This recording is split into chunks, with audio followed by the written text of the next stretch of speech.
en 1888 tenían un buen informe? Probablemente dos.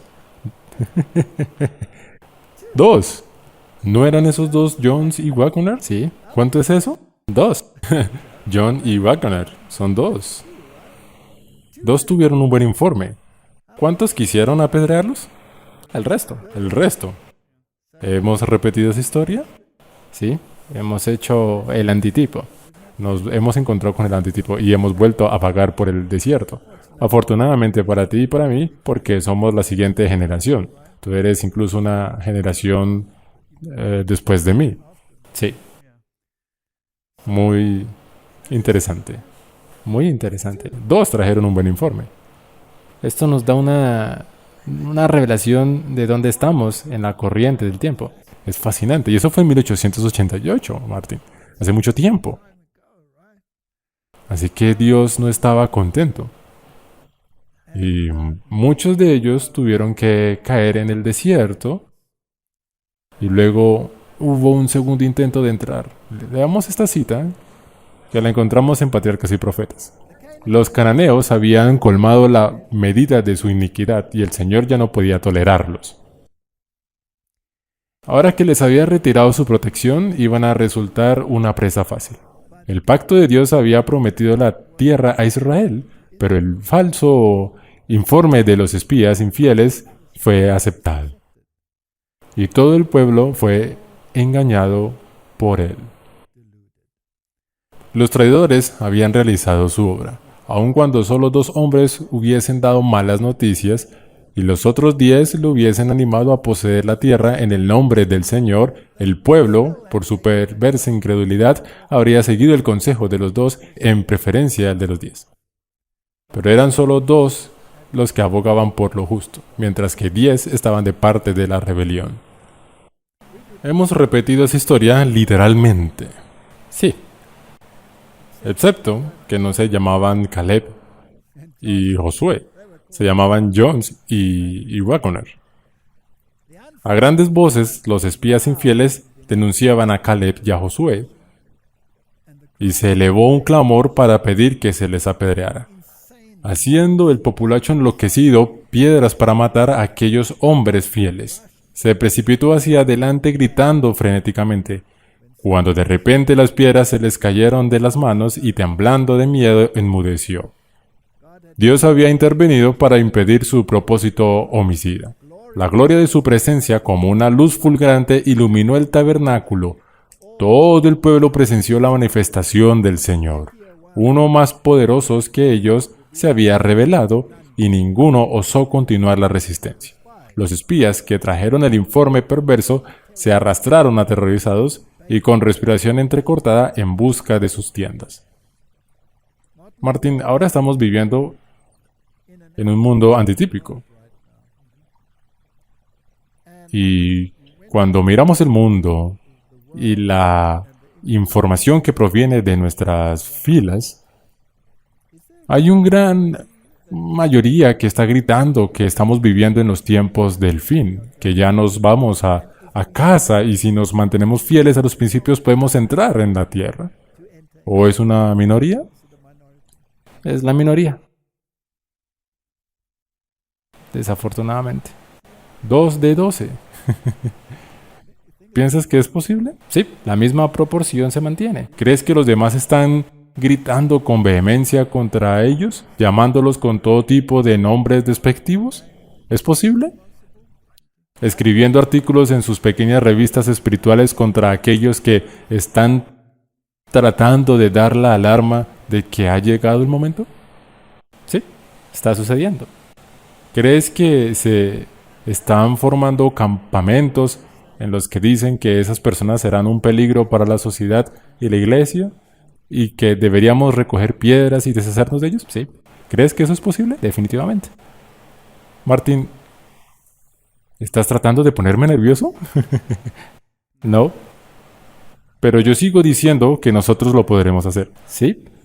Tomamos el tipo, entonces no tenemos nada que temer al antitipo, si es que estamos del lado de Dios.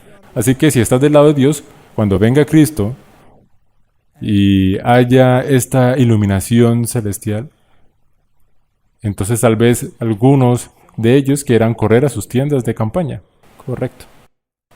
¿Qué tan convencido estás, Martin, de que hemos alcanzado el punto culminante del antitipo? Estoy 100% convencido. ¿Lo estás? ¿Sí? Así que dos entraron, Josué y Caleb. Solo dos. Entre todos ellos. Esta es la segunda vez. Esta es la segunda vez. Correcto. Así que ahora, después de 38 años, ninguno de esos 10 espías entró.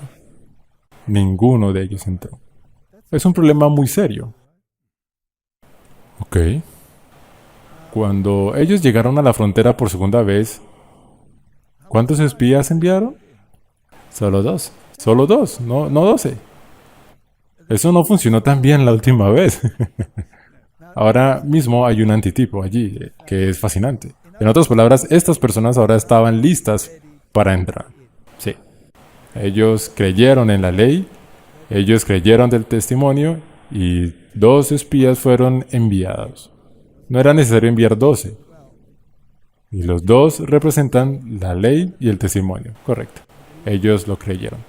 Así que si miramos el resultado de lo que pasó con esos 2 que creyeron en la ley y un buen testimonio, cuando regresaron trajeron un buen testimonio. Sí. Sí. Muy buen testimonio.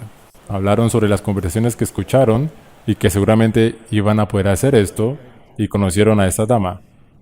Rahab. Rahab. Ok.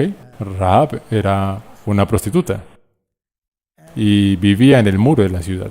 En la Biblia, un muro alrededor de la ciudad es la protección.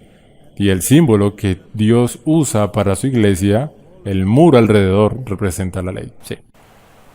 Rahab vivía en el muro o dentro del muro, porque los muros eran muy gruesos y tenían apartamentos dentro de ellos. Y ella estaba asociada con el muro. Así que, tipológicamente, podríamos decir que Rahab es una mujer, y una mujer representa una iglesia, y es una iglesia que era apóstata, porque eso se representa como una prostituta, ¿sí? Si tuviéramos que hacer un antitipo con eso. Así que, incluso en un lugar como Jericó, que era una ciudad idólatra, había una mujer que todavía tenía alguna conexión con el muro.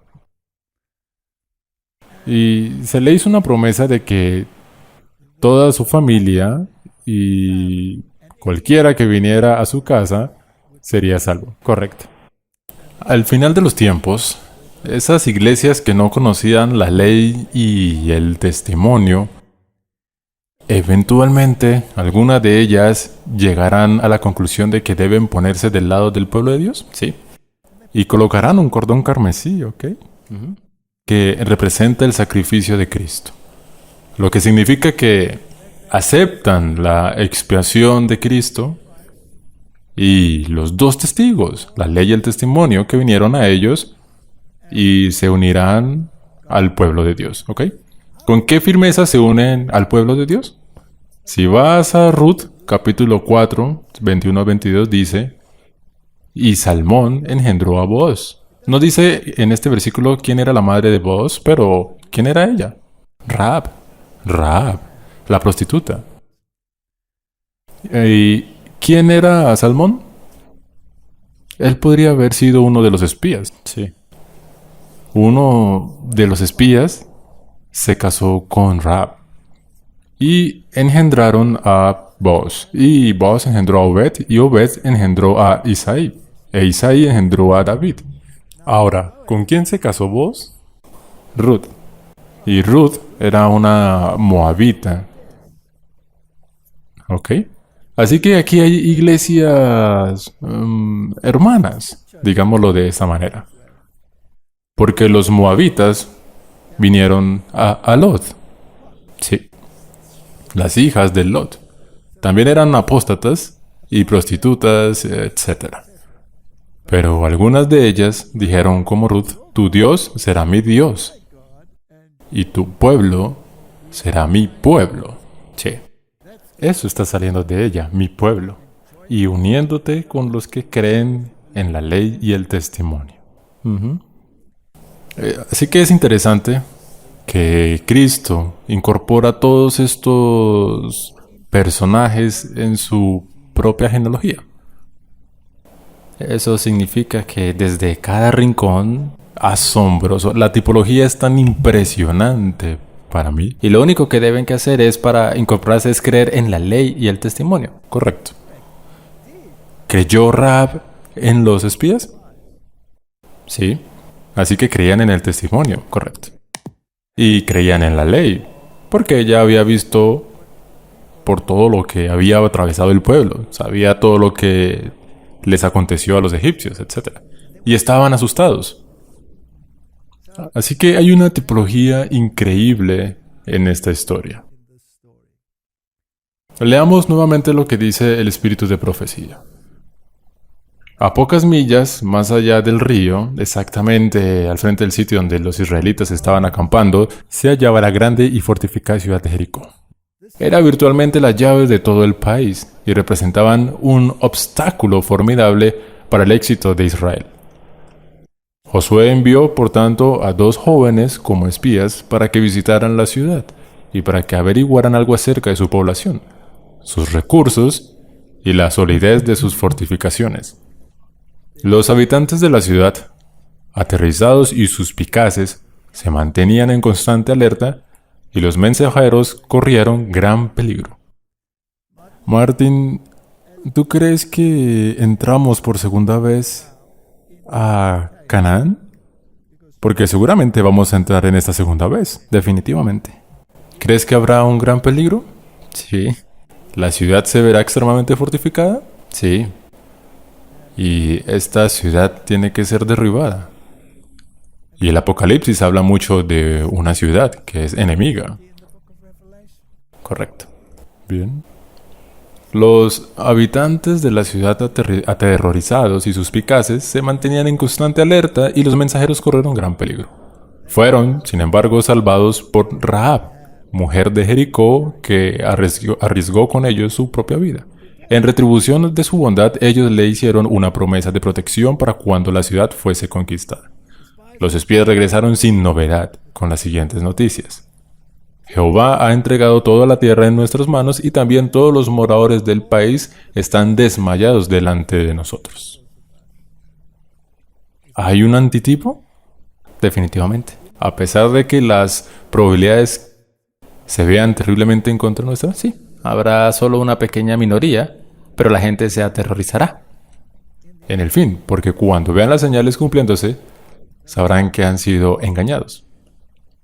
Tal vez sea una buena razón para no estar siempre con la mayoría. Correcto. Se les había dicho en Jericó: hemos oído que Jehová hizo secar las aguas del mar Bermejo delante de vosotros, cuando salisteis de Egipto, y lo que habéis hecho a los 2 reyes de los amorreos que estaban de la parte de allá del Jordán, a Sehón y a Og, a los cuales habéis destruido.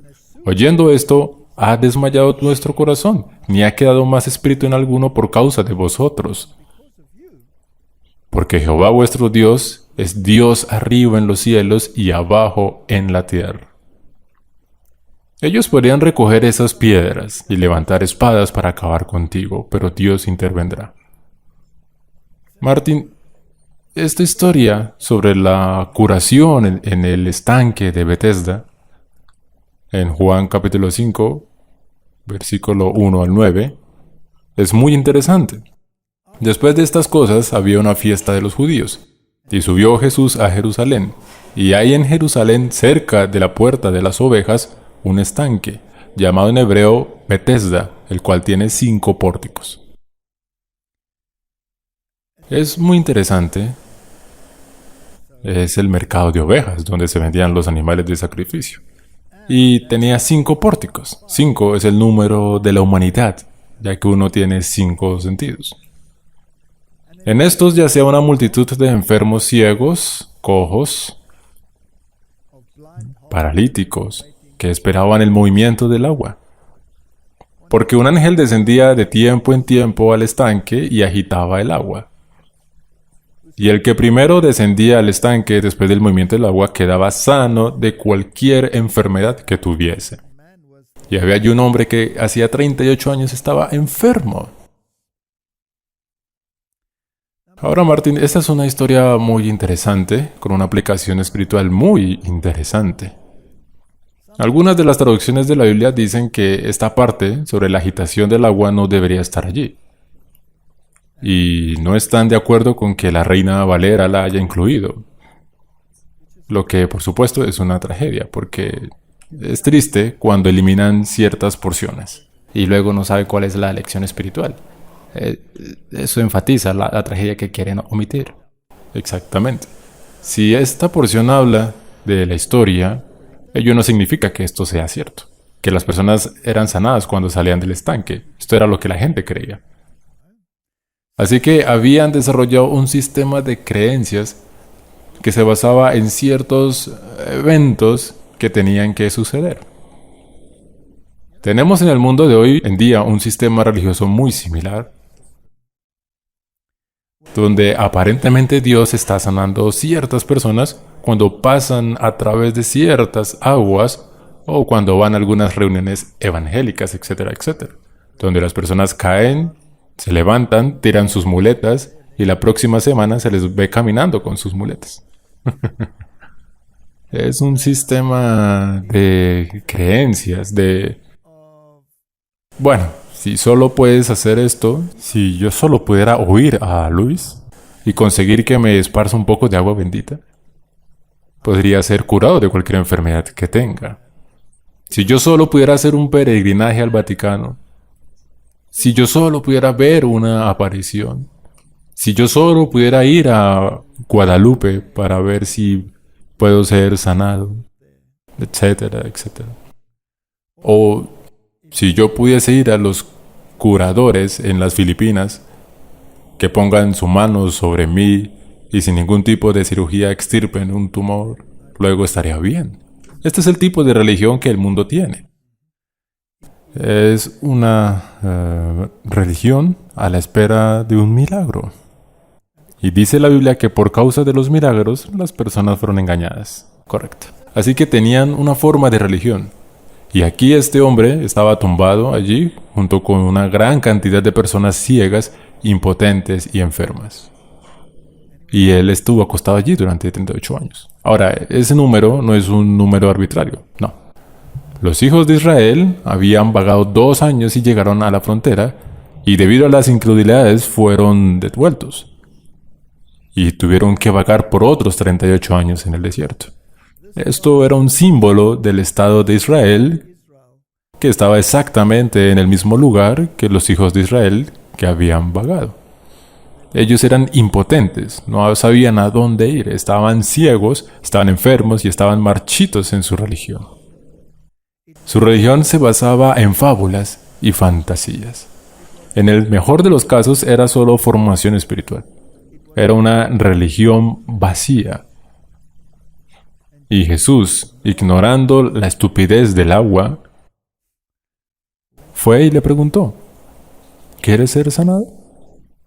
Cuando Jesús lo vio acostado y supo que llevaba ya mucho tiempo así, le dijo, ¿quieres ser sano? Señor, le respondió el enfermo, no tengo quien me meta al estanque cuando se agite el agua, y entre tanto que yo voy, otros descienden antes que yo. Jesús le dijo, levántate, toma tu lecho y anda.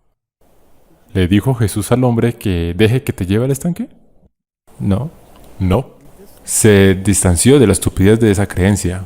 Correcto. Ahora, ¿tenemos las iglesias del mundo en el mismo estado? ¿Crees que están impotentes, ciegos, tullidos y marchitos? Sí. Y estamos a punto de entrar en Canaán. Este hombre estuvo allí durante 38 años. Es hora de irse acá. ¿Correcto? Correcto. ¿Crees que es tiempo que nos vayamos a casa? Sí, definitivamente. ¿Hemos vagado mucho en estos desiertos? Sí. ¿Vamos a enviar 12 o solo 2 espías? 2. La ley y el testimonio. Eso es todo. Y vamos a cruzar ese Jordán. E inmediatamente el hombre se sanó, debido a que su fe no se basó en la liturgia, Se basó en la fe, en lo que Jesús había prometido y en lo que la Biblia había prometido. Este es el tipo de curación que necesitamos. Este hombre paralítico, este ser humano impotente y marchito espiritual y religiosamente marchito, no tenía la fe de Abraham.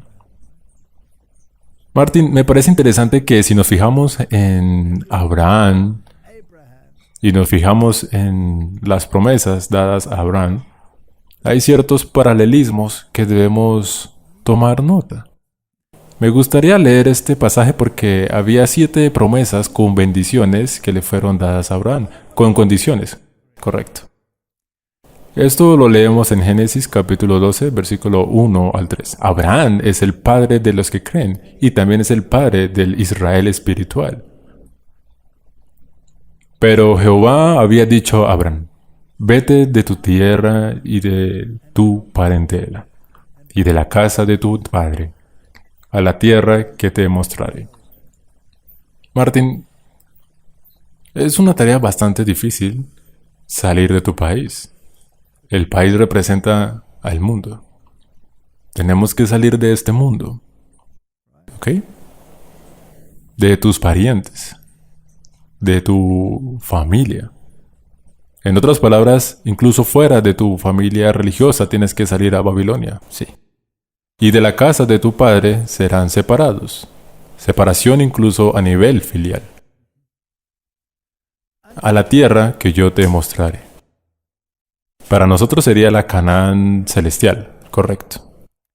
Martín, ¿no te sorprende que tantas iglesias se estén subiendo al tren del clima tratando de arreglar este mundo porque aquí es donde está su corazón? Me aturde la mente. Salgan o están tratando de arreglar lo que queda. Tratando de arreglarlo. ¿No ese es un problema? Sí. La mayoría de esas religiones y de las gentes están tratando de construir un reino aquí con este mundo caído, donde hay un país mejor que Dios nos mostrará. Y haré de ti una gran nación. Eso es una promesa. Te bendeciré y engrandeceré tu nombre. Esa es la tercera promesa. Serás bendito. Cuarta promesa. Bendeciré a los que te bendigan. Quinta promesa. Maldeciré a los que te maldicen. Sexta promesa. Y en ti todas las familias de la tierra serán benditas. Hubo 7 promesas. 7 promesas que era de naturaleza personal y de naturaleza corporativa. Martín, las promesas dependen del hecho de que él tiene que dejar todo atrás. Sí. Le dijo Dios a Abraham, ve y arregla lo que está en tu lugar y luego te haré feliz. No, voy a darte una vida verdaderamente humana, que es lo que promete el catolicismo. Una vida verdaderamente humana. O estas otras denominaciones cristianas que dicen que tenemos que deshacernos de todo este mal para que podamos disfrutar del cielo en la tierra. No, tienes que salir. Sal y sepárate, porque te voy a mostrar otro lugar. Ahora, había 7 bendiciones para Abraham y hay 7 bendiciones en el libro de Apocalipsis. La primera es, bienaventurado el que lee y los que oyen las palabras de esta profecía y guardan las cosas en ellas escritas porque el tiempo está cerca. Esa es la primera bendición para el pueblo de Dios del tiempo del fin. Por favor, estudien el libro de Apocalipsis. Estudien las profecías del tiempo del fin. Incorpórenlas en sus vidas y yo los bendeciré. Sí. En otras palabras, los calebs y jueces antitípicos que creen en la ley y el testimonio y toman esta promesa seriamente y estudian los señales de los tiempos. ¿Qué les hará los otros 10? Recoger piedras. ¿No es increíble? Es tipología, así que tiene que suceder. Ellos están recogiendo las piedras. Los llaman de todo tipo y dicen que están agitando a la gente. Sí. Y tenemos que apedrearlos, tenemos que deshacernos de ellos. Y escribiremos pequeños artículos en nuestras pequeñas revistas y les diremos a todos que por favor recojan piedras y silencien a estas personas porque van a ser un peligro para la sociedad en todos los niveles. La Biblia dice, bienaventurado el que lee y estudia el libro de Apocalipsis y se lo toma en serio. En otras palabras, tendrán que darle a la trompeta un sonido certero, tendrán que advertir contra la marca de la bestia, tendrán que advertir contra la bestia de Apocalipsis capítulo 13 y la prostituta de Apocalipsis 17. Y podemos decirles que se acerca una ciudad y que habrá una destrucción en el mundo y se creará un nuevo mundo. Correcto. Deben preparar al pueblo para que entren a la Canaán celestial. Correcto. Y serán apedreados por ello.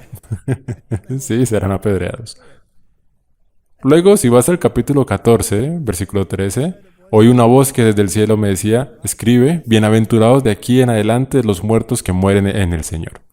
Sí, dice, el Espíritu descansarán de sus trabajos porque sus obras con ellos siguen. Así que, si te has tomado esto en serio y estás predicando este mensaje, incluso si mueres, no estás muerto. Sí. Todavía eres bendecido, correcto. Pero tienes que estar en este modo. Tienes que darle a la trompeta un sonido cierto. Porque bienaventurados de aquí en adelante los muertos que murieron en Cristo. Eso significa que todos los que han interiorizado el mensaje lo aceptaron y lo predicaron, correcto. No importa cuándo mueran. Así que si incluso una piedra te golpea, Martín, no importa. He aquí, yo vengo como ladrón, bienaventurado el que vela y guarda sus ropas para que no ande desnudo y vean su vergüenza. En pocos instantes vamos a detallar un poco más este asunto. Pero hemos hablado de ello esto tantas veces. ¿Qué significa venir como ladrón? Quizás hay otro aspecto que hemos pasado por alto. Veamos eso en un momento. Pero definitivamente quieres el manto correcto de justicia. Definitivamente, sin eso estás cubierto en tu propio pecado. Correcto. Así que aquí no hay lugar para el perfeccionismo. Solo la justicia de Cristo.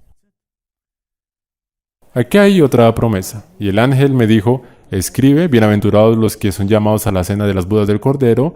Y me dijo, estas son palabras verdaderas de Dios. Esa cena de bodas, esas 10 vírgenes, hay otra lección allí, ¿cierto? Sí. Bienaventurado y santo el que tiene parte en la primera resurrección. La segunda muerte no tiene potestad sobre estos, sino que serán sacerdotes de Dios y de Cristo y reinarán con él 1000 años. Martín, si quieres tener esta bendición debes entender el milenio. Correcto. ¿El milenio va a tener lugar aquí en la tierra tal como el mundo lo cree? No, no puede. Porque el Señor vendrá y enviará a sus ángeles. Te encontrarás con Él en el cielo, te llevará al mar de cristal y te llevará a la ciudad celestial. Exactamente. Y las 7 plagas habrían destruido lo que sea que esté aquí. ¿Habrías entendido si no hubieras leído el libro de Apocalipsis? No.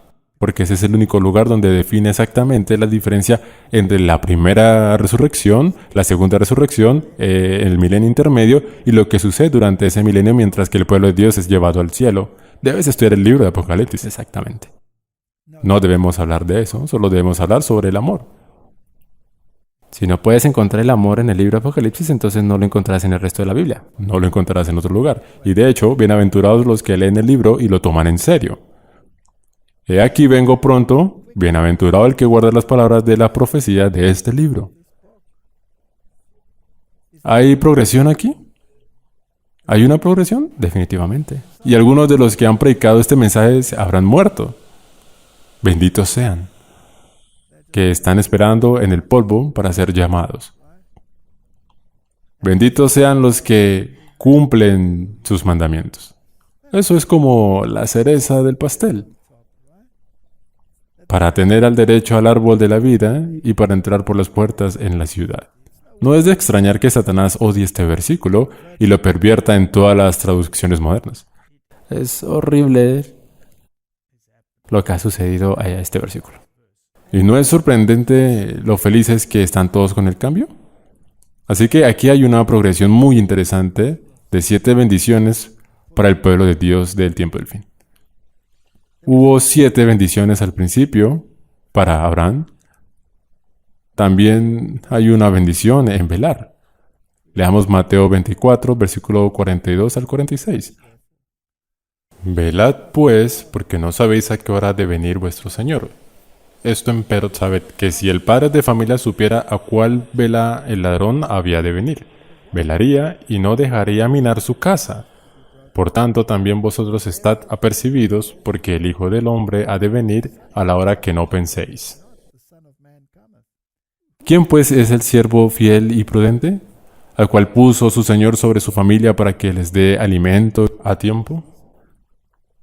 Bienaventurado aquel siervo, el cual cuando su Señor viniere, le hallare haciendo así. Martín, ¿hay bendición muy especial para los que estén atentos y vigilen? Sí, tienen que vigilar. ¿A quién tiene que vigilar? Tienen que estar atentos a la venida de su Señor, así que tienen que advertir. Y tiene que vigilar lo que el ladrón está haciendo.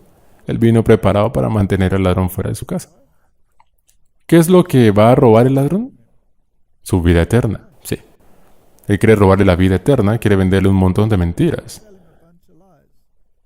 Así que tienes que advertir contra el ladrón y tienes que decir que la venida del Señor está pronto. Ese es un mensaje muy popular, ¿no? no. La gente se pone en contra de él y dice, dejen de ver lo que está sucediendo al otro lado de la pared. Solo prediquen el amor. Sí, ¿Está en armonía con esta bendición? no. Ok. Justo antes de que ingresaran por segunda vez, hubo otro incidente. Sí, Sucedió en Baal Peor. En el lado oriental del Jordán, entre el río y la alta meseta que Israel había atravesado, había también una planicie de varios kilómetros de anchura, y que se extendía por alguna distancia a lo largo del río. Este valle abrigado tenía clima tropical. Es tan chévere tomar un baño de sol. Y florecía allí el árbol de Sittim o acacia, por lo que se le daba a la planicie el nombre de Valle de Sittim, en el cual acamparon los israelitas. Y los bosques de acacias que habían junto al río les proporcionaron agradable retiro. Pero en este ambiente atractivo iban a encontrar un mal más mortífero que poderosos ejércitos de hombres armados o las fieras del desierto. Ese terreno, tan rico en ventajas naturales, había sido contaminado por sus habitantes. En el culto público de Baal, la divinidad principal, se practicaban constantemente las escenas más degradantes e inicuos. Por doquiera se encontraban lugares notorios por su idolatría y su libertinaje, cuyos nombres mismos sugerían la vileza y la corrupción del pueblo. Martín, ¿estamos viviendo en el mundo donde la vileza y la corrupción nos rodean diariamente? definitivamente sí. Este ambiente ejerció una influencia corrupta sobre los israelitas. La mente de ellos se familiarizó con los pensamientos viles que les eran sugeridos constantemente. La vida cómoda e inactiva produjo sus efectos desmoralizadores, y casi inconscientemente se fueron alejando de Dios y llegaron a una condición en la cual iban a sucumbir fácilmente a la tentación.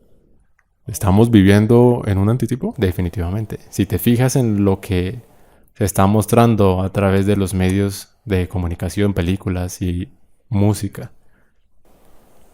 Y estaban estas hermosas damas, estas damas moabitas y madianitas, con sus pequeños vestidos cortos, las que atrajeron a los israelitas. Eso es un símbolo de las otras iglesias que habían perdido su conexión con Dios, atrayendo al pueblo de Dios. Martín, en 2017, de hecho, el 31 de octubre de 2017, el mundo celebró el 500 aniversario de la Reforma. Pero por primera vez en la historia de esta celebración, hubo un alcance ecuménico masivo donde todas las iglesias participaron, y el papado y las iglesias reformadas celebraron el evento juntos. Ya habían anunciado que la reforma había terminado, y eso era lo que más temía Martín Lutero. Todo eso se llevó a cabo. La reforma, en un sentido formal, murió. Y estaban bailando con las mujeres madianitas y las mujeres moabitas. Y todas las iglesias participaron y echaron por tierra la ley y el testimonio. Un evento muy, muy triste. Y ya hemos pasado por eso. Así que eso significa que Canaán debe estar un poco más adelante. Sí, es importante darse cuenta de eso. Porque la gente nos pregunta constantemente dónde estamos en la corriente del tiempo. Estamos en las orillas del Jordán. Definitivamente. Y sentados en sesión. Cuando ese Jordán se abrió, cuando esos sacerdotes pusieron el pie en el Jordán y el agua retrocedió varias millas, a los israelitas se les permitió cruzar, pero no se les permitió acercarse al arca. No tenían carne santa. Todavía estaban sujetos. Sí, tenían que mantener la distancia. Tenían que mantener la distancia, debían tener fe. Cruzaron el Jordán. Sacaron 12 piedras del río y erigieron un pilar. Y las llevaron. Un representante llevó una gran piedra. Ellos eran hombres fuertes, los cuales llevaron esas piedras al otro lado del río. El temor de Dios entró en la otra gente. Y aunque estaban en peligro, porque tomaron parte de la primera Pascua, y ellos también fueron circuncidados, por lo que las otras naciones podrían haberlos atacado, pero estaban completamente sanados. Y luego tomaron a Jericó. Ya hemos discutido esto. Estamos en el borde de estos eventos. Aquí hay una declaración interesante que solo quiero leer. Todos aquellos que quieran retener sus nombres en el libro de la vida deberán ahora, en el poco tiempo de gracia que nos queda, afligir sus almas delante de Dios por el dolor del pecado y arrepentirse verdaderamente. Martín, esto es lo que deberíamos estar haciendo en el tiempo que vivimos. 100%, es lo mismo que los mensajes de los 3 ángeles. Sí. Es el primero y el segundo. Cada vez que tienes que pasar por esta experiencia, tienes que pasar por la tristeza, por el pecado y el verdadero arrepentimiento. De acuerdo. ¿Deberíamos estar predicando el desarrollo sostenible en el cambio climático? ¿O deberíamos estar preparando a un pueblo para la venida del Señor? Preparando a la gente para la venida del Señor y para entrar en el Canaán. Debe haber un escudriñamiento fiel y profundo del corazón. El espíritu ligero y frívolo, complacido por la mayoría de los profesos cristianos, tienen que ser expulsados. Hay una guerra seria delante de todos los que quieran someter las malas tendencias que luchan por el dominio. Creo que estamos en ese punto, como ya lo dijimos, cuando las plagas se llevan al pueblo de Dios, si no se conforman y se ponen en armonía con la voluntad de Dios. Solemnes son las escenas conectadas con la obra final de la expiación. Trascendentales son los intereses que están involucrados. El juicio se está llevando a cabo en el santuario. Por más de 40 años esta obra ha estado en progreso. Martín, ahora es mucho más que eso.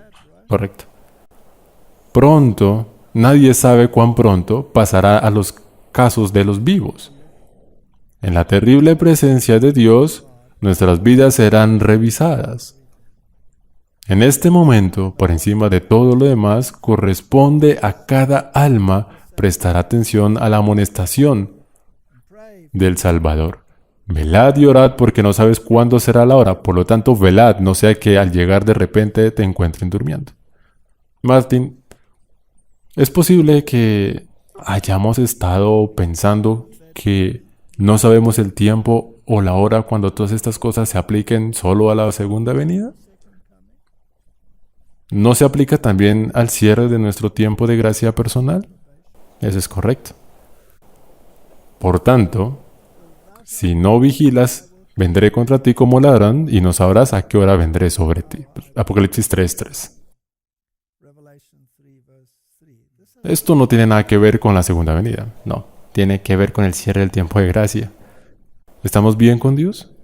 Se nos dice que tendremos una experiencia similar a la del tiempo de angustia de Jacob. Y el tiempo de angustia de Jacob fue: ¿están perdonados mis pecados? No te dejaré ir si no me bendices. Necesitamos tener un momento de introspección en el tiempo que estamos viviendo. Tenemos que estar bien con Dios. Tenemos que preguntarnos: ¿he cumplido las condiciones? ¿He salido de mi país?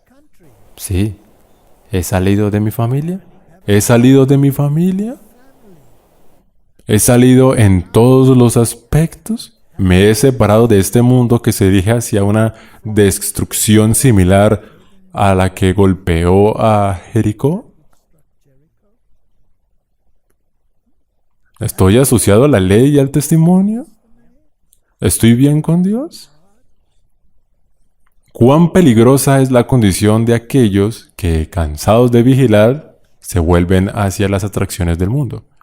Mientras el hombre de negocios está absorto en la búsqueda de ganancias, mientras que el amante de los placeres busca la complacencia, mientras la hija de la moda arregla sus adornos, puede ser que en esa hora el juez de toda la tierra pronuncie la sentencia: ha sido pesado en balanza y ha sido hallado falto. Es una cuestión muy seria, de vida y muerte, muerte eterna. Cada alma que ha nombrado el nombre de Cristo tiene un caso pendiente en el tribunal celestial.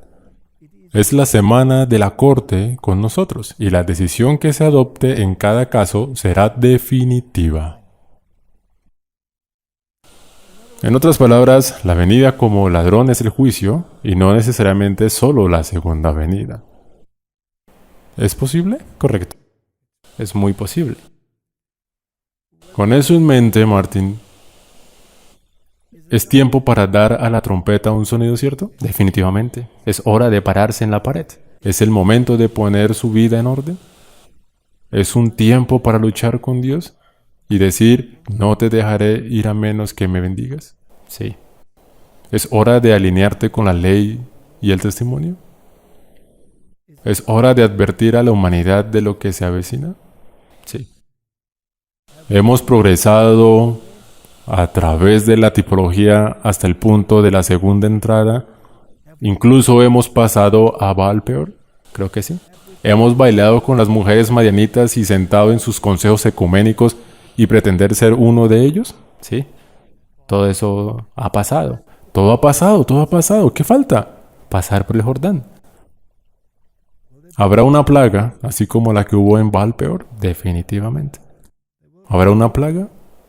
Que Dios nos ayude. Oremos. Padre Celestial, hemos pasado por las corrientes del tiempo. Estamos en las orillas del Jordán. Hemos cumplido la tipología al pie de la letra. Hemos vagado lo antitípico 38 años. Estamos allí por segunda vez. Hemos completado la debacle de Baal Peor. Y ahora el arca pasará ante nosotros, la ley y el testimonio. Que podamos seguir con todo y reverencia. Ayúdanos a poner nuestras vidas en orden y ayudarnos a ser parte de ese grupo que finalmente ingresará al país que nos mostrarás. En el nombre de Jesús. Amén. Amén. Gracias por ver este video. Para suscribirte, haz clic aquí. Cuando aparezca la campanita, haz clic aquí para las notificaciones. Si quieres ver el siguiente video, haz clic aquí. Gracias.